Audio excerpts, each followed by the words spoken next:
Welcome to Auto Resolve. In this guide, I will show you how to fix no sound during call on your POCO F8 Ultra. Fix 1. Check volume and silent mode. Step 1. Make sure your call volume is turned up. Step 2. Ensure silent or do not disturb mode is off. Fix 2. Clean the earpiece. Step 1. Inspect the earpiece for dust or debris. Step 2.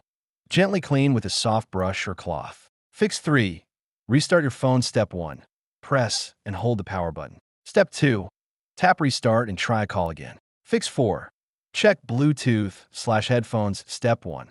Make sure no Bluetooth device is connected. Step 2.